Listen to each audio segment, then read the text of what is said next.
Hello everybody, I am the Black Sigma, or you could just call me Eric, and welcome back to pointing at everything in this photo, hoping something is wrong. If I can't point out that Lotta is clearly in On Guard's room due to the blacking out from his door frame, the only other thing I can truly think of is that this bit is not present on the photo of the Nickel Samurai costume I have. This armband, not a thing. Take that!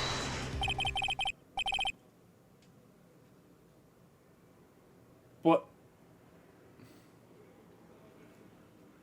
Phoenix, what are you driving at? 'Cause I've lost the thread of logic. It's this person here, of course. You mean the Nickel Samurai, and what is wrong with that? At the time of the murder, Mr. On Guard was in his own room, which means this Nickel Samurai is a fake. If you think that's all it takes, you should reconsider your choice of occupation. Ugh. I think it's about time you retired. Looks like there was no problem with this photo after all. The problem was with the brain of that lawyer, Your Honor. Wait. You were the one who let your last chance fly away from you, Mr. Wright.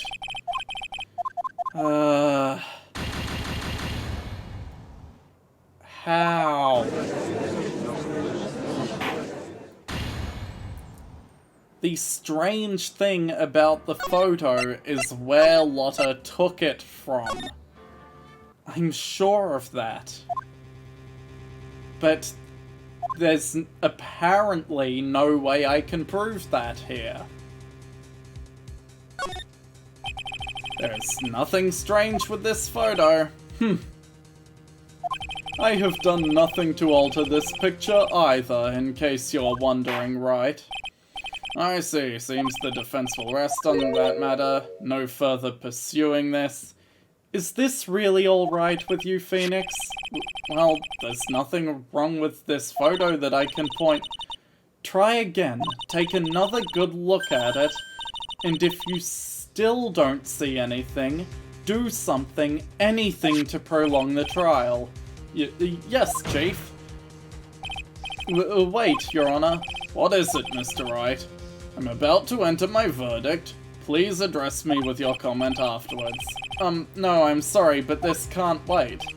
Oh, let me guess. You're going to point out some peculiarity with this photo. But what? Why didn't you say so earlier? There's something strange with this photo. I knew this was coming, right? Your thoughts, Mr. Edgeworth? I think we can all agree there's nothing strange, no way for the defense to debunk it, even with a bunker buster. It's not the Nickel Samurai. It's not the room he's coming out of. The black space in the photo, for some reason, these people don't realize is a doorway, and therefore... How about the door at the end of the corridor is only there from the perspective of... What the hell is it? Let's try the Nickel Samurai's pants, because the button should be there.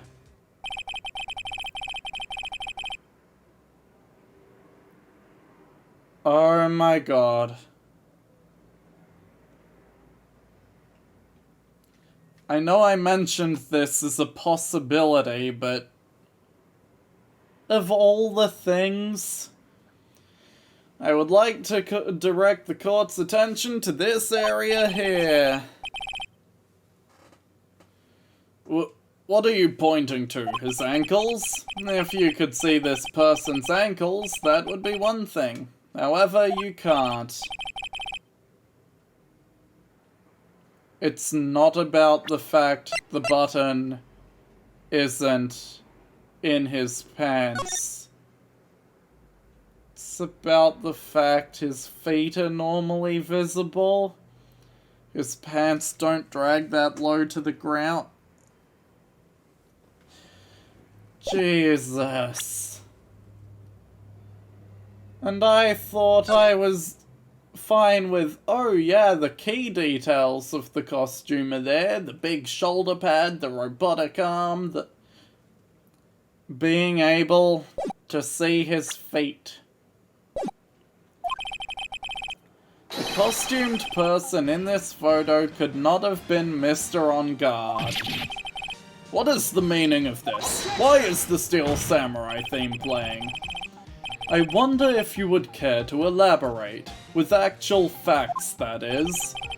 Let's take a look at the Nickel Samurai's poster. Please pay particular attention to the area around the bottom of the hakama.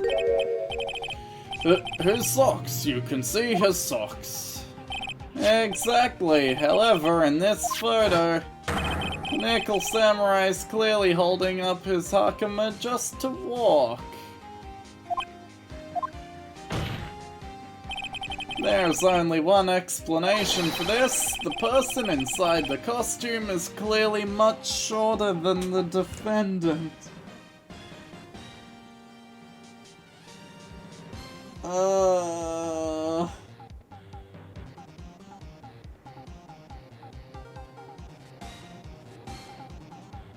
Oh my god.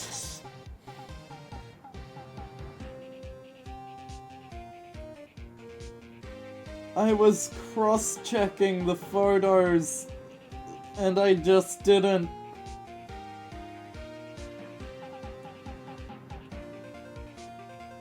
I mean, I technically noticed it, but like, I didn't assume that was the case.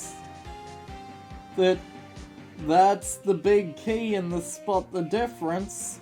Because in his poster, his stance is wide, which would naturally pull his pant legs up a little bit.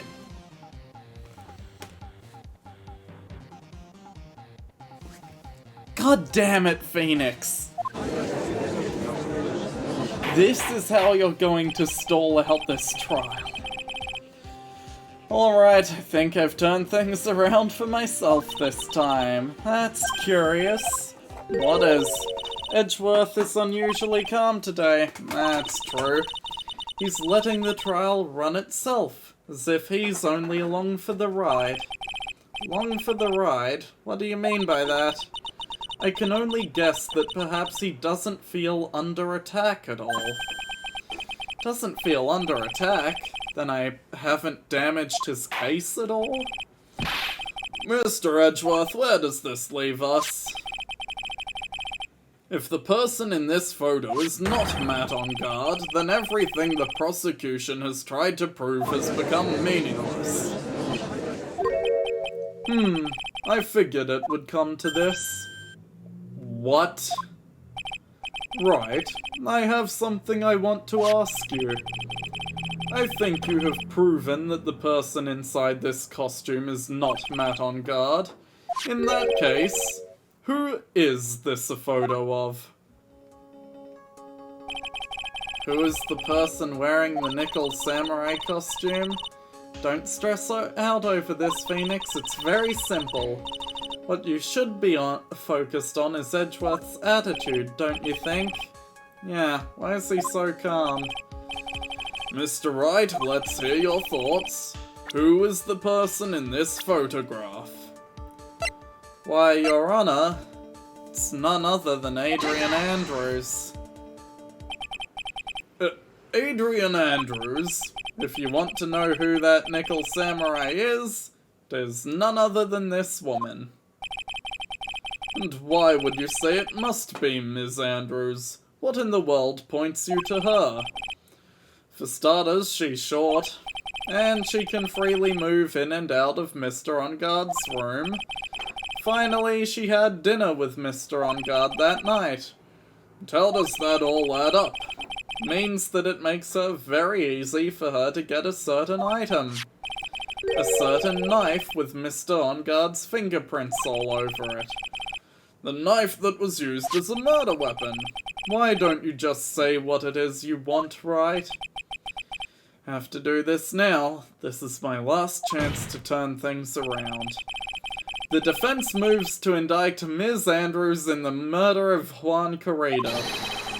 It was Ms. Andrews who tried to frame the defendant for the crime. Order, order, order! It looks like this trial has hit a most unexpected development. Mr. Edgeworth, yes, Your Honor, this court is issuing a subpoena for Ms. Adrian Andrews.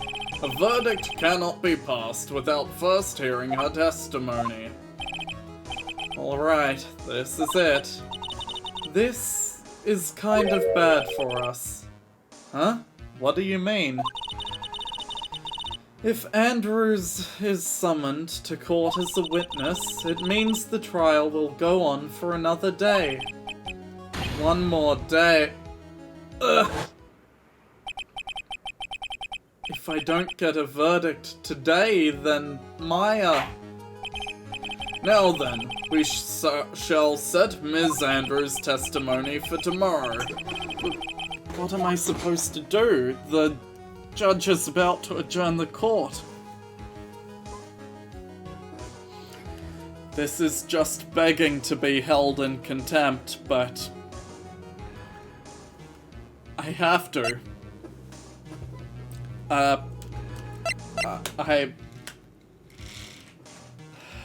I'm sorry, Your Honor. Now then. Please, Your Honor, continue the trial. You must pass the verdict today.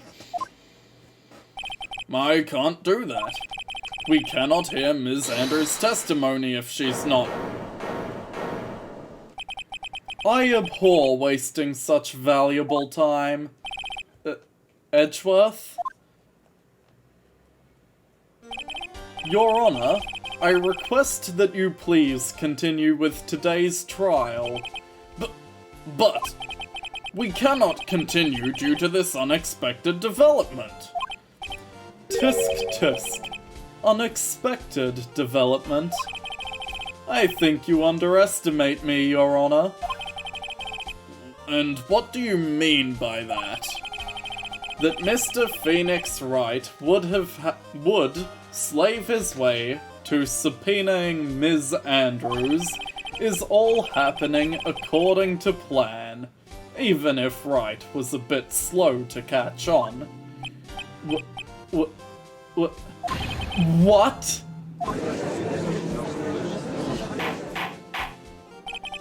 What is the meaning of your statement, Mr. Edgeworth?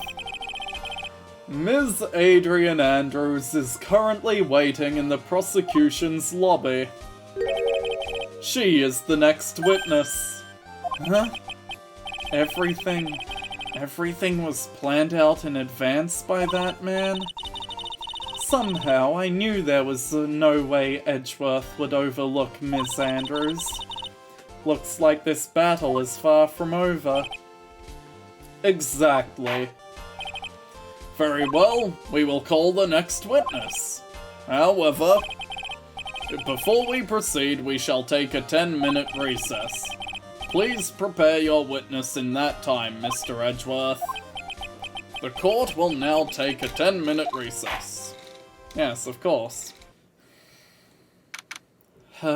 March 22nd, 2:14, court, lobby number 3. Dude, I can't believe that Adrian... No way! Not cool and collected Adrian Andrews. She is your manager. Would have been very easy for her to pull this off.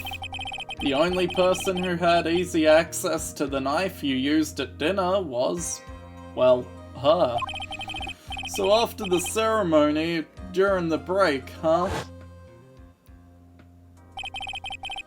I was sleeping like a log the entire time. See, she could have also easily planted that blood-covered button in your hakama. Because she was the one that came to wake me up? Then, dude, you're saying it was really her?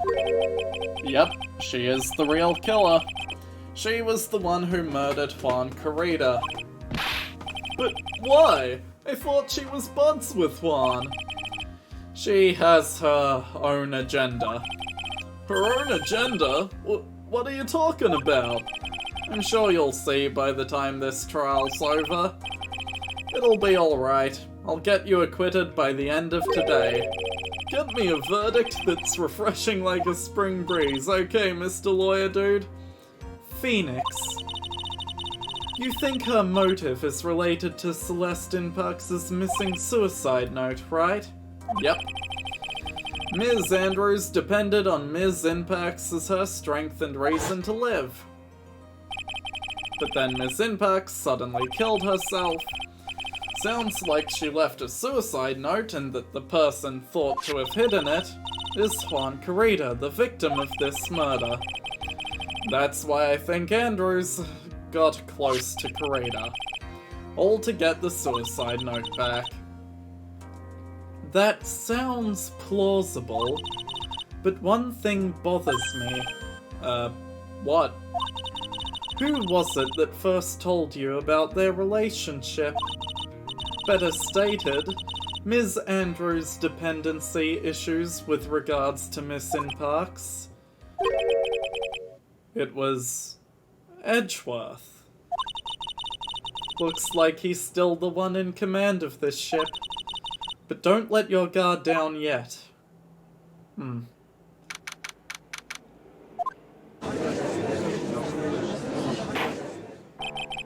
Court will now reconvene. Now then, Mr. Edgeworth, if you please.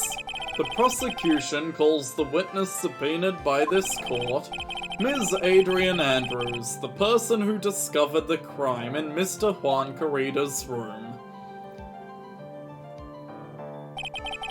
What is your occupation? I am the manager of the defendant in this case, Mr. Matt on guard. I see. Now then. Before we begin, Your Honor, I have one request. Yeah, sure. What is it? I'm sure everyone in this room is wondering the same thing, and would love to find out more about my relationship with the victim. After all, it was the topic of a certain weekly magazine recently. Ah, no, I mean, I have no idea what you mean. I've never even heard of Gossipland. If the judge was ever a prosecution witness, he'd do all my work for me. Because, very clearly, the victim did... victim? Ms. Andrews didn't say anything about the name of the magazine. And the judge knew it. Anyway, I was wondering if you could tell us about your relation to the victim. Yes, I was seeing Mr. Carita. I was also aware of the rivalry that existed between Matt and Juan. But this was a very private matter between Juan and myself. So it was a fry and bait matter. Or was that bait and fry? Reminds me of fishing. But I didn't kill him. No one is accusing you of that. I think there's someone who would beg to differ. I think we all understand your relationship with the victim now, Ms. Andrews. Very well then. Witness, please testify to the court about what happened when you discovered the murder that had taken place.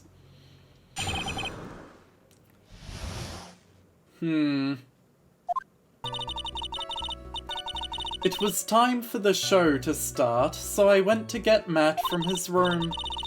After that, I went to Juan's room, and there was his dead body. I was in shock. What I saw was, naturally, the exact same scene as the crime scene in the photo. I felt as though I was about to faint, so I poured myself a glass of juice. You poured yourself a glass of juice? Yes. Sadly, I didn't remember not to touch things at the scene of a crime. And I disturbed the crime scene by moving this one thing. That is when the fingerprints on the wine glass were made, Your Honor. I see. Well, Mr. Wright, you may cross-examine the witness, Phoenix. She is one cool and collected customer, and she has the brains to match. Yeah, I know. In order to catch a person like her, you have to avoid head-on confrontations. You should disrupt her pacing. Press her statements. Okay. Cool.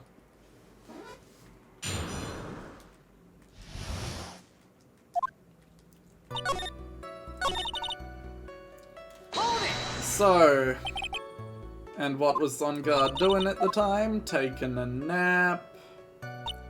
Worn out from his mini performance during the ceremony. He did say as much. Then I guess you could say it could not have been taken out of his room, yes? Excuse me, what are you... Right, I thought years of school would have taught you how to construct a sentence. If you can't make a sensible sentence with a subject, then I'll make one for you. Watch.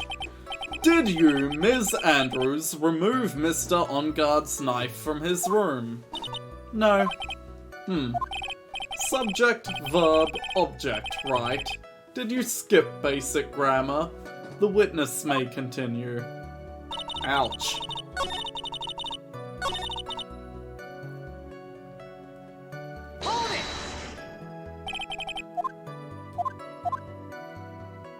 As a show of friendship, you went to his room?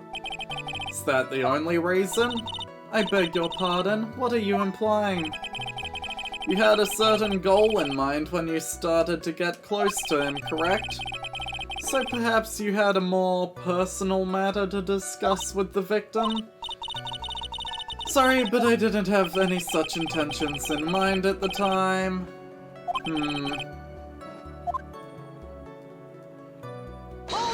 You were in shock? What, was I not supposed to be?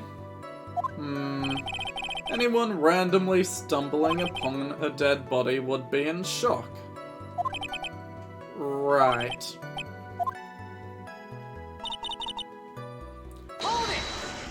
The exact same thing as in the photo? Yes, the one with the knife lodged in his chest.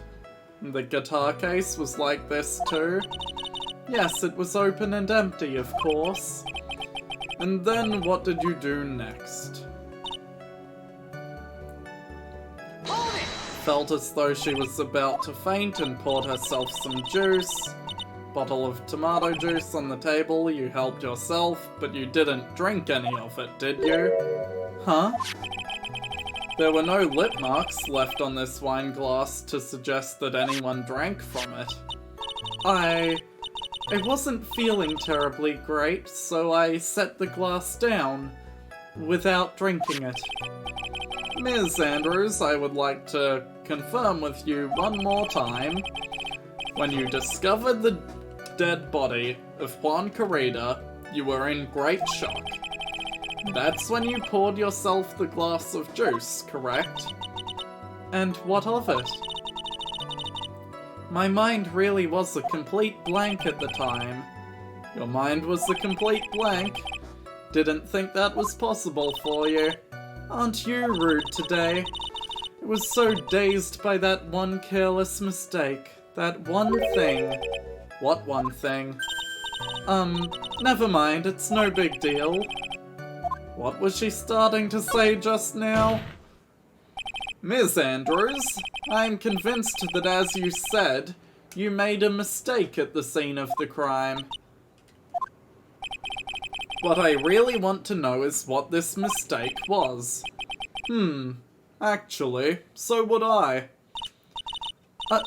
I'm sorry, it's kind of embarrassing.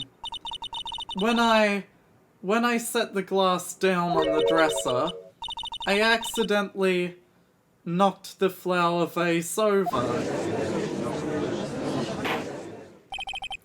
flower vase? Are you talking about the one on the floor in the crime photo? This mess of glass shards? It was originally on top of the dresser, but when I bumped into it with my elbow, it fell onto the guitar case. Well, isn't that interesting, Ms. Andrews? Considering the top of the guitar case was covered in water. The inside of it, however, was not. If you knocked over that flower vase after discovering the crime scene, a vase is naturally full of water if you want the flowers to be kept alive. So, you knock the flower vase over, water spills onto the guitar case, sure. However, you said the case was open. Why is there no water inside of it, in that case? Oh, haha. Why did you withhold such an important piece of information? I'm sorry, I thought that since the crime scene was already in disarray, people would assume that the vase was just another part of the mess.